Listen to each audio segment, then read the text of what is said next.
Antes de começarmos, eu peço que já se inscreva no canal e ative todas as notificações para não perder nenhum relato novo aqui no canal. Deixe aqui embaixo o seu comentário dizendo qual cidade e horário você está me ouvindo neste exato momento. Vamos ver quantas pessoas acompanham o canal da minha região. Agora apague as luzes, ajuste o seu volume e vamos para o relato de hoje. Boa noite, Max. Esse relato é de algo que aconteceu com a minha família no interior da Bahia, numa fazenda que a gente herdou do meu avô. Eu nunca tinha contado para ninguém de fora, porque minha mãe sempre disse que certas coisas ficam dentro de casa. Mas depois do que aconteceu, depois do que a gente viveu, eu precisava que alguém soubesse. Naquela época eu tinha 40 e poucos anos. Morava com minha mãe, minha cunhada e meu irmão mais velho, num sítio de roça, simples, longe de cidade grande, terra que a família plantava desde que eu era criança, e a vida ali era desse jeito, sem muito luxo, mas sem falta de nada. A gente se virava e vivia bem, cada um no seu canto, sem dar trabalho para ninguém. Dona Ruth morava a uns 3 quilômetros de nós, num rancho pequeno no meio de uma baixada. E todo mundo naquela região conhecia ela. Não era daquele tipo de pessoa que aparecia em festa ou batia papo na porta da venda. Não, ela ficava quieta no canto dela. Mas quando alguém precisava, ia até ela e ela atendia, benzia criança com mau olhado, cortava cobreiro, rezava para a espinhela caída, esse tipo de coisa que a medicina lá da cidade pequena não resolvia. E aqui eu preciso parar um segundo, porque sei que muita gente vai perguntar. Dona Ruth não cobrava nada, jamais. Ela dizia que o dom que ela tinha não era dela, era emprestado, e que se tentasse cobrar ia perder. Ela rezava com 1/3 na mão. Chamava pelo nome de Jesus e de Nossa Senhora. Nada de vela preta, nada de círculo no chão.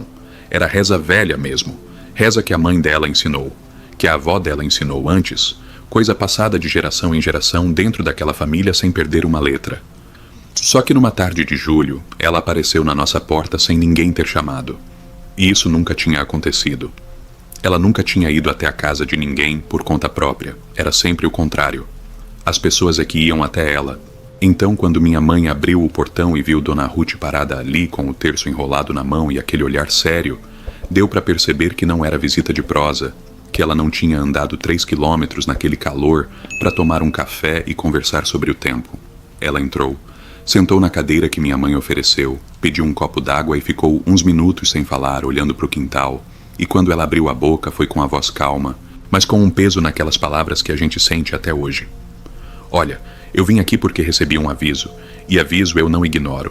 Tenho uma demanda posta contra essa família, e quem botou tá bem perto de vocês, mais perto do que qualquer um aqui imagina.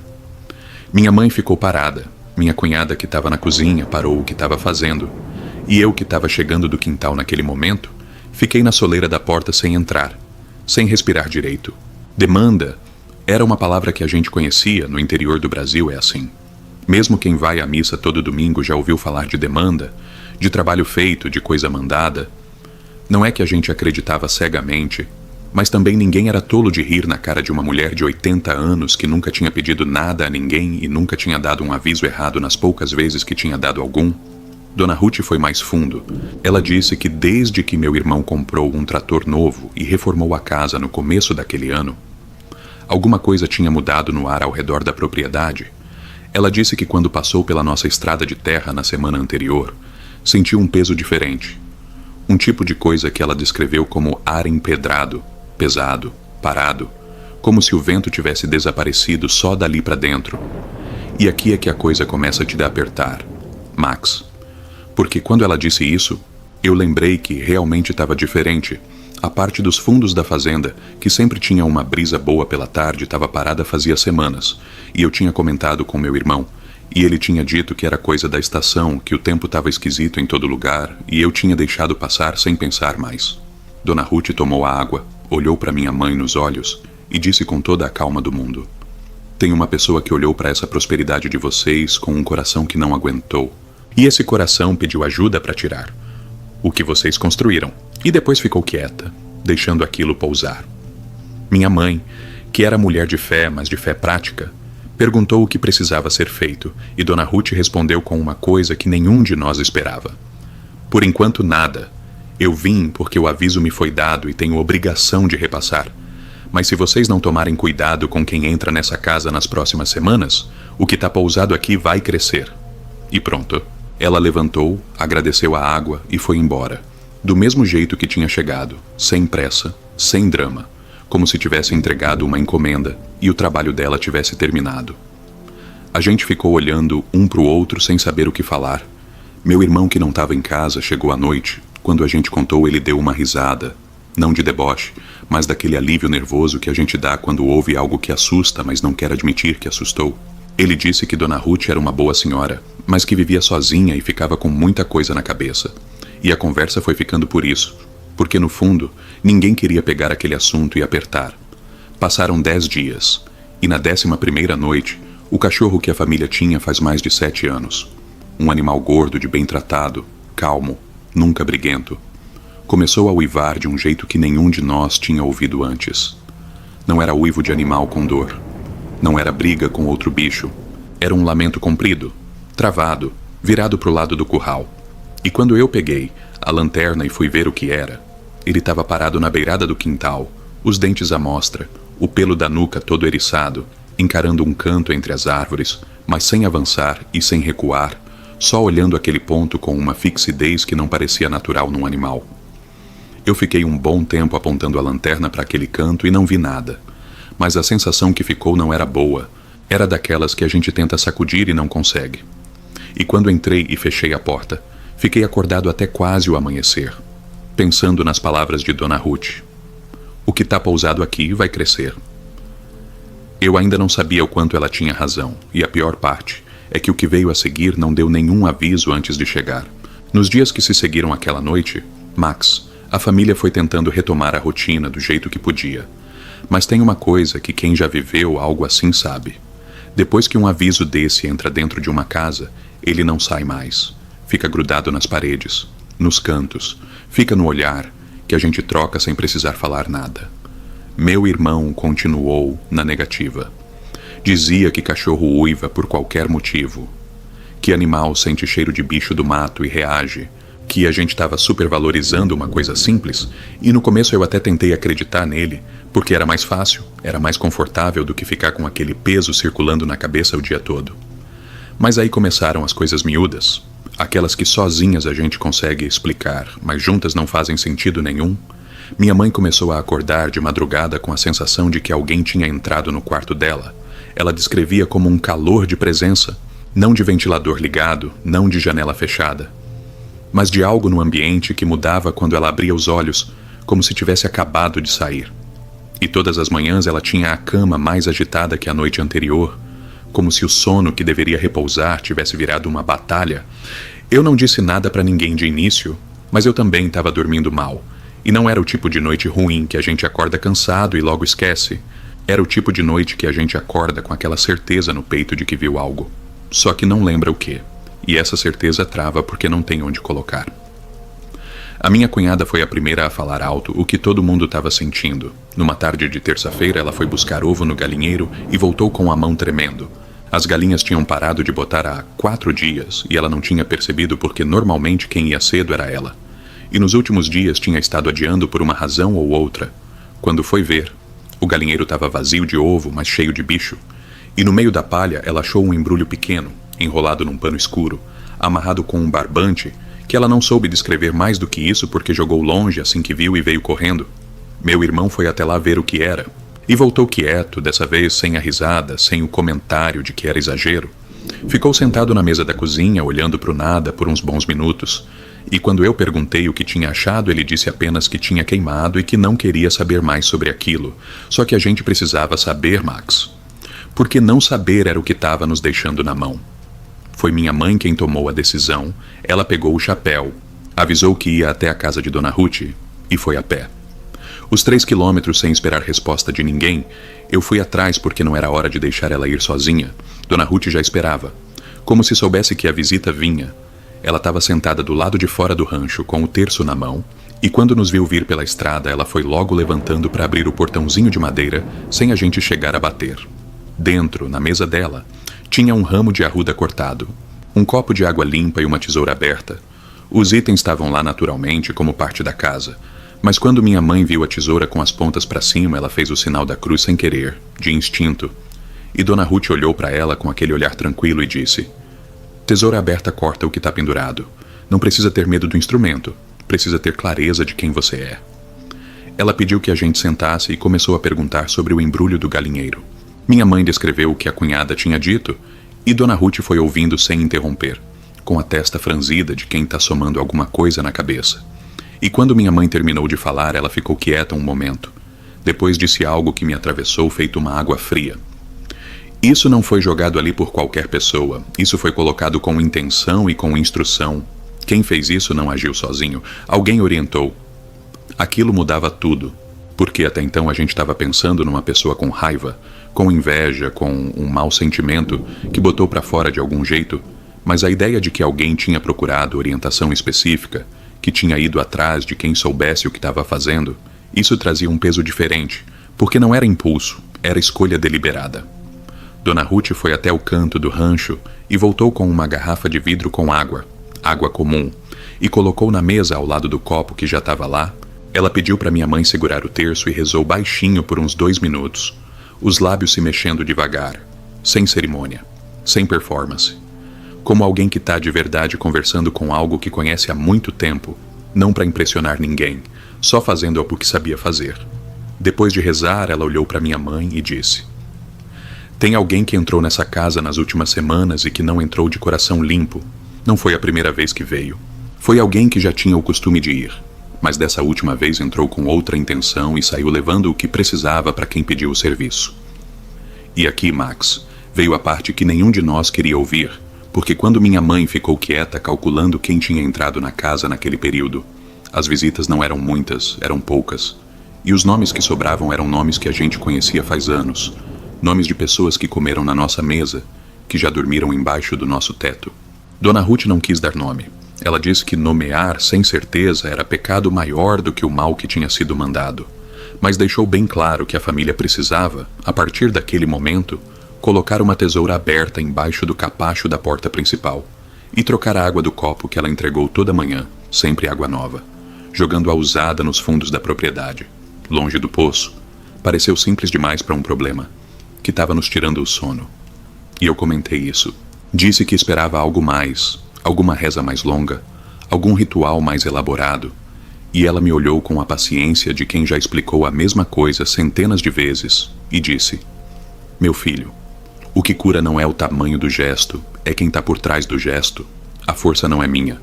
Eu sou só o canal. E o canal não precisa de enfeite para funcionar. A gente voltou para casa com a tesoura e a garrafa de água. Fez o que ela mandou. E por 3 dias, nada diferente aconteceu. A gente foi respirando um pouco como se a coisa tivesse passado, como se o aviso tivesse sido ouvido a tempo. Mas na 4ª noite meu irmão acordou no meio da madrugada, veio até meu quarto, bateu na porta, e quando eu abri a voz dele estava diferente, não de medo exatamente, mas de alguém que está tentando processar algo que os olhos viram e a cabeça ainda não aceitou. Ele disse apenas: Vai lá na varanda e olha o galinheiro. Peguei a lanterna e fui sem saber o que esperar. E o que eu vi quando apontei a luz para aquele canto fez com que tudo que Dona Ruth tinha dito se tornasse de repente completamente real de uma vez. Não mais teoria, não mais possibilidade, real, concreto, impossível de explicar de outro jeito. E é exatamente isso que preciso te contar, porque o que estava no galinheiro naquela noite foi o começo de algo que a gente ainda não tinha visto e que nenhum de nós tinha tamanho para encarar sozinho. Quando eu apontei a lanterna para o galinheiro naquela madrugada, Max, o que eu vi não era bicho, não era pessoa, não era nada que eu pudesse nomear de imediato. Era o chão do galinheiro que a gente tinha limpo dias antes, estava riscado com algo, linhas tortas formando um desenho que eu não reconhecia, mas que claramente não era acidental, não era pata de galinha, não era risco de vento, era algo que tinha sido feito com intenção, com calma, por alguém, ou por alguma coisa que tinha estado ali enquanto a família dormia. E no centro desse desenho tinha um punhado de penas escuras amarradas juntas, com o mesmo tipo de barbante que segurava o embrulho, que meu irmão tinha queimado dias antes, como se quem tivesse feito aquilo quisesse avisar que queimar o primeiro não adiantou nada, que tinha mais, que sempre ia ter mais. Eu fiquei parado na entrada do galinheiro com a lanterna na mão, sem conseguir entrar, Não por medo de bicho, mas por aquela sensação de que pisar ali dentro seria aceitar aquilo de algum jeito que eu não sabia explicar. Meu irmão ficou atrás de mim, e os dois ficamos olhando sem falar por um tempo que pareceu bem mais longo do que foi, até que ele disse baixinho que ia buscar minha mãe. E eu disse que não precisava acordar ela daquele jeito, que ia esperar o dia clarear para tomar qualquer decisão. E a gente voltou para dentro e ficou sentado na cozinha até o sol aparecer sem conseguir dormir mais um minuto, tomando café quente e evitando se olhar nos olhos, porque olhar nos olhos era confirmar o que os dois estavam sentindo e ainda não queriam assumir em voz alta. De manhã cedo, minha mãe acordou por conta própria, desceu para a cozinha, nos viu sentados ali com aquela cara e soube, antes de qualquer um abrir a boca, que algo tinha acontecido na noite. Ela não perguntou de imediato. Foi até o fogão, esquentou o leite, serviu, e só depois de tomar o primeiro gole ela olhou para mim e disse: "Me conta." Eu contei tudo. O desenho no chão, as penas amarradas, o barbante idêntico. E ela ouviu sem pestanejar, com aquela serenidade de mulher que já passou por muita coisa na vida e aprendeu que desespero não resolve nada. Quando eu terminei, ela colocou o copo na mesa devagar e disse apenas: "Vou chamar Dona Ruth hoje." Dessa vez minha cunhada foi junto. Meu irmão quis ir também, mas minha mãe disse que era melhor ele ficar de olho na propriedade, não por desconfiança dele, mas porque naquele momento alguém precisava estar em casa. E a gente foi os três pela estrada de terra, com o sol ainda abaixo. A Dona Ruth nos recebeu de novo como se soubesse que a visita vinha, mas dessa vez o rosto dela estava diferente. Não estava com a serenidade calma de sempre. Estava com aquela expressão fechada de quem recebeu uma notícia ruim antes da gente chegar. E quando contamos o que tinha sido encontrado, ela ficou em silêncio por um tempo mais longo do que da outra vez. Os dedos passando devagar nas contas do terço, a testa franzida. E quando ela falou, foi com uma voz mais baixa, mais cuidadosa. "Isso aqui subiu de nível.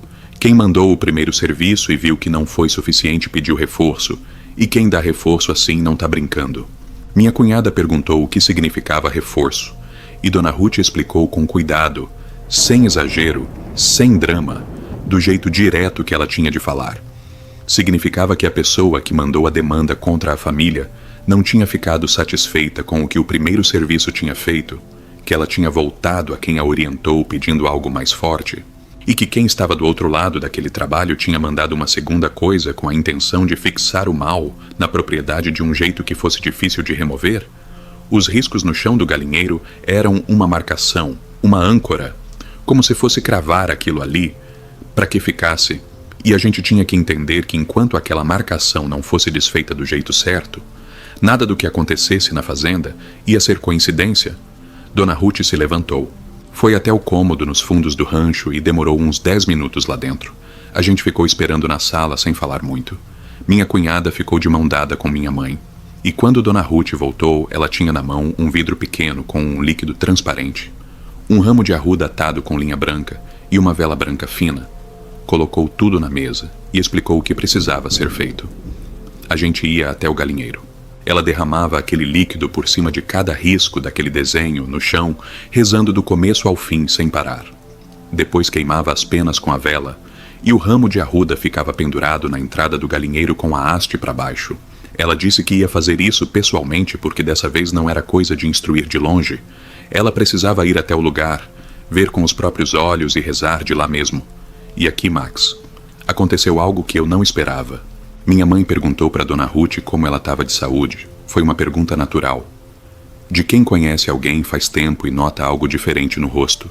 E Dona Ruth deu um sorriso cansado e disse: "Cada coisa dessas que eu pego tem um peso. E o peso fica em mim um tempo antes de eu conseguir soltar. Já tô acostumada, mas o corpo vai ficando mais velho que os anos." E aquilo ficou no ar sem que ninguém soubesse o que responder. Porque de repente a gente não estava só pensando no problema da família, estava pensando naquela mulher de 80 anos que carregava o peso de curar gente no próprio corpo, que andava 3 quilômetros sozinha para dar aviso, que nunca tinha cobrado nada de ninguém, e que mesmo assim pagava um preço que ninguém via de fora. Fomos todos para a fazenda. Dona Ruth caminhou os 3 quilômetros de volta com a gente como se nada fosse. Recusou carona.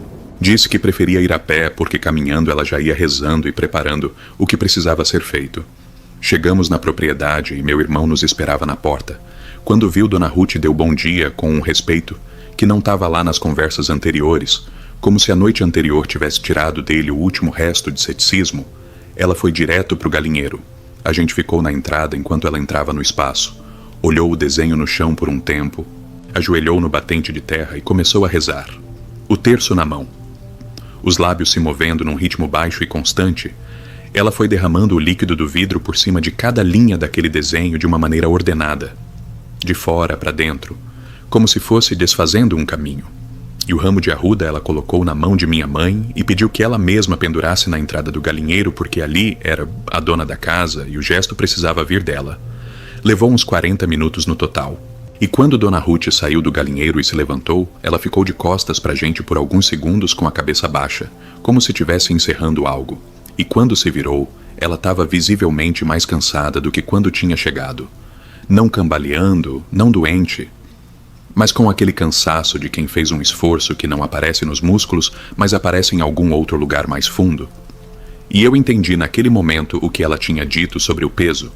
Não era figura de linguagem, era literal. Ela estava saindo dali com alguma coisa que antes estava pousada naquele espaço. Ela pediu um copo de água, minha mãe trouxe, e sentadas na varanda ela nos olhou um a um e disse algo que mudou o tom de tudo. Eu desfiz o que foi posto aqui 2 vezes. Mas tem uma terceira coisa que ainda não apareceu e que vai aparecer. E quando aparecer vocês não podem ignorar nem um segundo, porque a terceira é a que foi mandada com mais força das 3. A pessoa que fez isso contra a família de vocês não vai parar enquanto não ver resultado. E o resultado que ela está esperando é perda. Pode ser de saúde, de dinheiro, de paz, do que ela achar que vai machucar mais. E então ela perguntou uma coisa direta, olhando para minha mãe. Tem alguém que visitou essa casa no período de 2 meses para cá que vocês ajudaram de alguma forma e que depois ficou diferente? Mudou o jeito? Ficou mais distante ou mais presente do que o normal? Minha mãe ficou quieta por uns bons segundos e eu vi no olhar dela o momento exato em que alguma coisa caiu. Alguma peça que ela estava recusando encaixar até então, porque o nome que veio à cabeça dela era um nome que doía. Era alguém que a gente tinha ajudado de verdade, com dinheiro, com casa, com comida. Alguém que tinha chorado de gratidão dentro da nossa sala não fazia 2 meses e que depois tinha mudado sem motivo aparente, ficado diferente. Chegado em visita com aquele sorriso que não chegava nos olhos, minha mãe não falou o nome em voz alta, mas Dona Ruth viu no rosto dela o que precisava ver e assentiu devagar, como quem confirma uma conta que já estava fechada e disse: não confronta, não acusa, não faz nada, deixa comigo, mas prepara o coração porque quando a terceira coisa aparecer, vocês vão precisar de mais fé do que achavam que tinham. E na semana seguinte, Max, a terceira coisa apareceu. E o que aconteceu foi de um tipo que eu nunca tinha visto antes na minha vida. Do tipo que faz a gente entender que existem forças que a maioria das pessoas passa a vida inteira sem cruzar porque tem proteção sem saber que tem. E quando essas forças aparecem sem essa proteção, você entende de uma vez o que Dona Ruth quis dizer com preço. Porque o preço que essa história cobrou não foi só da família, foi de alguém que a gente amava, e esse é o trecho mais pesado de tudo que eu preciso te contar. A semana que se passou depois da visita de Dona Ruth foi a mais estranha que eu já vivi, Max. Não porque aconteceu muita coisa, mas porque não aconteceu nada. E o nada depois de tudo aquilo pesava de um jeito que era quase físico, como aquela pausa antes de uma tempestade quando o ar para completamente e os passarinhos somem e tudo fica tão quieto que o silêncio em si começa a parecer um aviso. A gente andava pela fazenda com cuidado, olhava os cantos antes de entrar nos cômodos. Minha mãe trocava a água do copo todo dia de manhã cedo, como Dona Ruth tinha mandado. A tesoura continuava embaixo do capacho, o ramo de arruda continuava pendurado na entrada do galinheiro, e as galinhas voltaram a botar como se nada tivesse acontecido. O cachorro voltou a dormir tranquilo. À noite. E por alguns dias a gente quase acreditou que tinha passado. Que o que Dona Ruth tinha feito foi suficiente, e que a terceira coisa que ela mencionou talvez não viesse. Talvez aquilo tivesse sido uma precaução e não uma certeza. E a gente se agarrou a esse talvez porque precisava de um lugar para descansar a cabeça. Foi na quinta-feira daquela semana que meu irmão começou a passar mal. Não de um jeito dramático, não caiu no chão, não desmaiou. Começou de mansinho, como começa a maioria das coisas que a gente não leva a sério no início. Ele acordou com dor de cabeça forte, Tomou um remédio e foi trabalhar. No dia seguinte acordou com a mesma dor mais intensa, sem apetite. Com aquela moleza no corpo que a gente descreve como se estivesse carregando pedra mesmo sem ter feito nada pesado. No terceiro dia ele não conseguiu levantar da cama, e quando minha mãe foi ver como ele estava e encostou a mão na testa dele, ela veio até a cozinha onde eu estava com uma expressão que eu não via no rosto dela. Faz anos. A expressão de quem tentou segurar o medo, mas não conseguiu mais, e disse: "Ele tá ardendo em febre, mas a pele tá fria." Febre com pele fria. Quem é do interior sabe o que isso significa antes mesmo de qualquer médico dizer. Não porque seja superstição, mas porque é uma contradição do corpo que a gente aprende a reconhecer desde criança como sinal de que algo não tá certo de um jeito que vai além do físico. Levamos meu irmão ao médico da cidade pequena mais próxima, e o médico examinou, pediu exame, não encontrou nada de concreto. Disse que podia ser um vírus, receitou antitérmico e mandou repouso. Meu irmão tomou o remédio, a febre abaixou por algumas horas e voltou à noite mais forte. E nessa noite ele começou a falar dormindo. Não palavras soltas, frases inteiras, com uma voz diferente da dele, mais grossa, mais lenta, e minha mãe ficou acordada do lado de fora do quarto, ouvindo sem conseguir entrar. Me chamou e ficamos os dois no corredor, escutando meu irmão falar coisas sem sentido no meio do sono, como se estivesse discutindo com alguém que a gente não conseguia ver. Eu não vou mentir para você. Eu, que sou homem de meia idade, que trabalhei a vida toda no pesado, que nunca fui de me assustar fácil, fiquei com o coração na garganta ouvindo aquilo, não de desespero, mas daquele medo limpo e direto que a gente sente quando algo está errado, de um jeito que não tem como fingir que não é. E a primeira coisa que passou pela minha cabeça foi a voz de Dona Ruth dizendo que a terceira coisa foi mandada com mais força das três, e que quando aparecesse a gente precisaria de mais fé do que achava que tinha. De manhã cedo, minha mãe foi até a casa de Dona Ruth sem esperar eu acordar. Fui atrás dela quando percebi que tinha saído. A encontrei na metade do caminho, voltando já com Dona Ruth do lado, as duas caminhando no mesmo ritmo firme pela estrada de terra. Dona Ruth com uma bolsa de pano no braço que eu nunca tinha visto ela carregar antes. Quando nos aproximamos, ela não me deixou falar, foi logo dizendo: "Eu já sabia. Acordei essa madrugada sabendo que ia ser chamada hoje." E seguiu caminhando sem diminuir o passo. Chegando na fazenda, ela pediu para ver meu irmão. Entramos no quarto dele e ele estava acordado, mas com aquele olhar de quem não dormiu nada de verdade. Os olhos fundos, a pele sem cor. Uma expressão que não era bem de dor e não era bem de medo. Era de alguém que estava travado num lugar que ele não sabia nomear. Dona Ruth ficou de pé na beirada da cama, olhando para ele por um tempo sem dizer nada. Depois olhou para o teto do quarto, pelas quatro paredes, como se estivesse lendo algo que não estava escrito para mais ninguém enxergar. E então abriu a bolsa de pano e tirou de dentro o terço, o vidro de água que ela usava nas benzeduras, um punhado de sal grosso e um pedaço pequeno de carvão. Ela pediu que todo mundo saísse do quarto, menos minha mãe. A gente ficou do lado de fora e ouvimos ela rezar por quase meia hora sem parar, a voz baixa, mas constante. O ritmo da reza firme do começo ao fim sem falhar uma vez. De dentro do quarto não vinha mais nenhum som além da voz dela. Meu irmão não fez barulho, não falou. Ficou quieto durante todo o tempo que ela rezou, e quando a porta abriu e Dona Ruth saiu, ela estava com as mãos levemente tremendo. Um tremor miúdo que a gente mal percebia, mas que minha mãe percebeu, e foi logo segurar a mão dela com as duas mãos, e Dona Ruth deixou. Ficou parada. Com as mãos nas mãos da minha mãe por alguns segundos, como alguém que precisa de um ponto de apoio, antes de continuar, ela foi até a cozinha, sentou, pediu água e ficou quieta por um bom tempo. E quando falou, foi para me olhar diretamente e dizer: "O que foi posto contra o seu irmão não foi jogado de longe, foi feito de perto, com algo que tirou da casa de vocês ou do corpo dele mesmo, um fio de cabelo, um pedaço de roupa, algo que tinha o cheiro dele." E aquilo caiu no estômago da gente feito uma pedra, porque significava que a pessoa que fez aquilo não era alguém de fora, não era um desconhecido que teve acesso à fazenda uma vez. Era alguém que tinha chegado perto o suficiente para pegar algo pessoal do meu irmão sem ele perceber, e a lista de quem tinha essa proximidade era ainda menor do que a gente queria admitir. Dona Ruth então fez algo que me surpreendeu. Ela pegou a bolsa de pano e tirou de dentro uma foto. Não uma foto da família, não uma foto que ela trouxe de casa. Era uma foto que ela tinha pedido para minha mãe trazer quando foi buscá-la de manhã. Era uma foto antiga de uma confraternização da família alguns anos antes, com vários rostos, e ela colocou a foto na mesa, e ficou olhando para cada rosto um por um, com uma atenção demorada. E quando ela chegou numa pessoa da foto, ela parou. Não apontou. Não falou o nome. Só parou com o olhar fixo ali por uns segundos e depois virou a foto com a face para baixo e disse: "Essa pessoa está com mais dor do que vocês imaginam.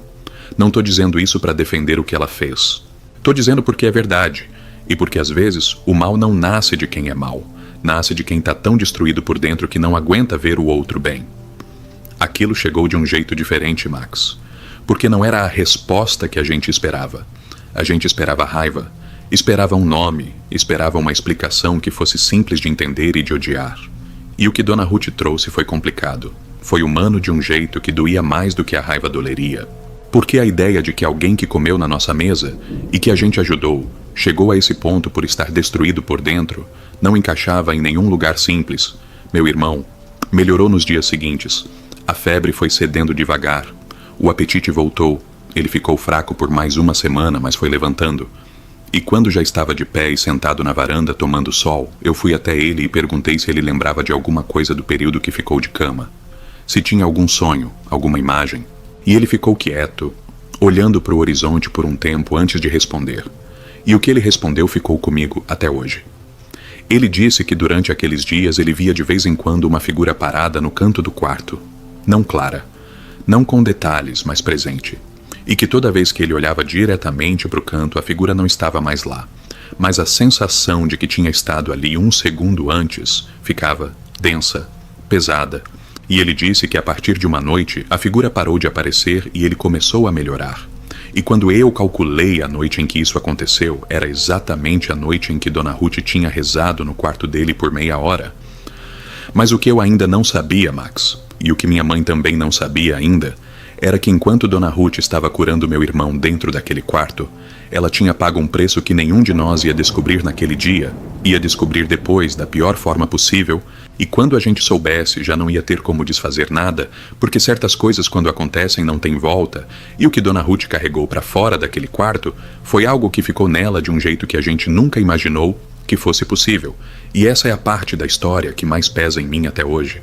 Mais do que o embrulho no galinheiro, mais do que os riscos no chão, mais do que a febre do meu irmão. Porque o que aconteceu com Dona Ruth foi o preço real de tudo. Foi a conta que ela pagou. Sem pedir permissão a ninguém e sem avisar que estava pagando. Dona Ruth morreu numa segunda-feira de manhã, 6 dias depois de ter rezado no quarto do meu irmão, Max. E a notícia chegou até a gente pela filha de uma vizinha dela que veio correndo pela estrada de terra de manhã cedo antes do sol esquentar. Bateu no portão chamando pelo nome da minha mãe com aquela urgência que a gente reconhece antes de ouvir o que vem depois. E minha mãe abriu o portão já com o rosto preparado. Como se uma parte dela que ela nunca admitiu em voz alta já soubesse que esse momento ia chegar desde aquela tarde em que Dona Ruth saiu do quarto do meu irmão com as mãos tremendo e o cansaço estampado num lugar que não era o corpo, a vizinha disse que Dona Ruth tinha sido encontrada pela manhã sentada na cadeira do lado de fora do rancho onde costumava ficar com o terço na mão, como se tivesse adormecido ali, só que não tinha adormecido. Tinha ido embora da vida do mesmo jeito que viveu, quieta, sem drama, sem chamar ninguém, com o terço enrolado nos dedos e o rosto voltado para o lado do sol que nascia. Minha mãe não chorou na hora. Ficou muito quieta com aquela quietude de quem ainda não processou o tamanho do que ouviu. Foi até dentro de casa, sentou na cadeira da cozinha e ficou olhando para o chão por um tempo longo. E só quando meu irmão desceu e perguntou o que tinha acontecido, é que ela levantou os olhos e disse com a voz estável demais para ser natural: Dona Ruth foi. E meu irmão, que estava de pé, ficou parado sem responder, porque as duas palavras eram simples, mas o peso delas não era. No dia do velório a gente foi, claro que foi, e foi quase todo mundo daquela região, porque Dona Ruth tinha tocado a vida de muita gente ao longo de décadas. O rancho dela ficou cheio de gente que ela tinha benzido, curado, avisado, protegido, pessoas de todas as idades de vários lugarejos ao redor, e tinha um silêncio diferente naquele lugar, não o silêncio pesado de tragédia, mas um silêncio de respeito, de reconhecimento. Como se todo mundo soubesse que aquela mulher tinha sido algo maior do que qualquer título que a gente pudesse dar. E ninguém precisava explicar isso para o outro, porque todos sentiam a mesma coisa. Foi durante o velório que a filha de Dona Ruth, uma mulher de uns 50 e tantos anos, que morava numa cidade a algumas horas dali, Me chamou de lado e entregou um envelope fechado com o nome da minha família, escrito na frente com a letra miúda e firme de Dona Ruth. Disse que tinha encontrado na mesa da cozinha do rancho, sobre uma Bíblia aberta, que claramente tinha sido deixado ali de propósito, com intenção, e que ela achava que a gente deveria abrir quando chegasse em casa. Não ali. A gente respeitou isso, voltou para a fazenda depois do velório, e minha mãe abriu o envelope na mesa da cozinha com eu e meu irmão dos dois lados dela, minha cunhada um pouco atrás, e dentro tinha uma folha dobrada, com a letra da Dona Ruth, a mesma letra do envelope, miúda e firme. E minha mãe começou a ler em voz alta, porque era assim que ela fazia com coisa importante. Lia em voz alta para que todo mundo ouvisse junto e ninguém ficasse de fora. A carta começava agradecendo pela amizade, pela água que sempre ofereceram, pelo respeito que sempre trataram ela, e dizia que ela tinha passado a vida inteira fazendo o que foi chamada a fazer sem arrependimento nenhum, e que ia embora sem arrependimento também. E até aí a gente conseguia ouvir sem apertar por dentro, mas aí a letra continuou e o que veio a seguir foi o que nenhum de nós estava preparado para receber. Ela escrevia que desde a primeira visita que fez à família ela sabia quem tinha mandado a demanda, que o aviso que recebeu foi claro e com nome e tudo, e que ela tinha optado por não revelar de imediato porque revelar cedo podia fazer a família agir de um jeito que piorasse o que já estava ruim. Mas que antes de partir ela precisava que a gente soubesse a verdade completa. Porque a verdade, ela escrevia, é o único remédio que não perde a validade. E então ela deu o nome, Max. Um nome que a minha mãe parou de ler assim que chegou nele, ficou com os olhos presos naquela linha. E eu olhei por cima do ombro dela e li também. E quando li, precisei reler uma vez porque a primeira vez não entrou. A segunda vez entrou e o estômago virou. O nome era o da minha cunhada. Não era um parente distante, não era um vizinho enciumado, não era alguém de fora que tinha entrado uma vez e saído. Era a senhora mulher que morava embaixo do mesmo teto, que tinha ouvido cada conversa sobre o embrulho no galinheiro, sobre os riscos no chão, sobre cada proteção que Dona Ruth tinha ensinado, que tinha ido junto até o rancho de Dona Ruth nas visitas, que tinha segurado a mão da minha mãe durante as rezas, que estava em pé, atrás de nós, naquele exato momento, ouvindo a carta ser lida em voz alta. E quando o nome dela saiu da boca da minha mãe num murmúrio involuntário, a única coisa que aconteceu no cômodo foi silêncio. O tipo de silêncio que tem textura, que você sente na pele. Eu me virei devagar e ela estava lá, de pé. E o que me perturbou não foi desespero, não foi fuga, não foi negativa imediata, foi o rosto. O rosto estava quieto. Estava quieto de um jeito que não era inocência e não era surpresa. Era o rosto de alguém que sabia que esse momento ia chegar em alguma hora e que de alguma forma estava quase aliviado de que chegou. E ela ficou olhando para minha mãe sem piscar por uns segundos que pareceram muito mais longos do que foram, e então disse com uma voz baixa e sem tremor: "Eu sei que não tenho que eu falar que mude alguma coisa." Meu irmão ficou parado feito estátua, o rosto branco, porque não é qualquer chão que aguenta a descoberta de que a pessoa que dormia do seu lado era a mesma que tinha mandado algo contra a saúde da sua família, contra a prosperidade que vocês construíram juntos. E ela continuou. Disse que tinha ido procurar ajuda num momento de desespero, que ela mesma não sabia explicar direito. Disse que a inveja não é uma escolha, que aparece de mansinho e vai crescendo por dentro sem que a pessoa perceba, até que já tomou conta de um lugar que não volta mais pro que era. Disse que ela mesma não acreditava que fosse chegar até onde chegou, mas que quando percebeu já estava no meio e achou que não tinha saída. A carta de Dona Ruth terminava com uma linha que a minha mãe leu em voz alta, mesmo com a voz quebrando. E essa linha é a que eu carrego até hoje. Ela escrevia que o mal que foi mandado ela conseguiu cortar, mas que o preço desse corte ela pagou com o que lhe restava de tempo e que ela fazia isso sem mágoa de ninguém. Que o dom que ela tinha era para ser usado e que morrer usando não era tragédia, era conclusão. E que a família deveria saber que a propriedade estava limpa, que nada mais estava pousado ali, mas que deveriam plantar um pé de arruda em cada canto do quintal e nunca deixar morrer, porque a arruda viva é proteção ativa, e a arruda morta é sinal de que algo voltou a pousar.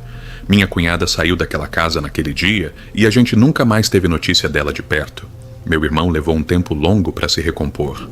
Não pela doença que passou, mas pelo peso do que descobriu. E minha mãe plantou 4 pés de arruda nos 4 cantos do quintal na semana seguinte. Cuidou de cada um com água todo dia. E eles cresceram fortes, e até onde eu sei ainda estão lá. Mas o que eu não contei ainda, e o que me faz pensar nessa história, toda vez que me lembro dela, foi o que aconteceu na noite depois que lemos a carta, quando eu fui até o quarto dormir. E antes de apagar a luz, notei que o copo de água que minha mãe sempre colocava na janela do corredor, seguindo a orientação de Dona Ruth, trocado toda manhã sem falta, estava diferente.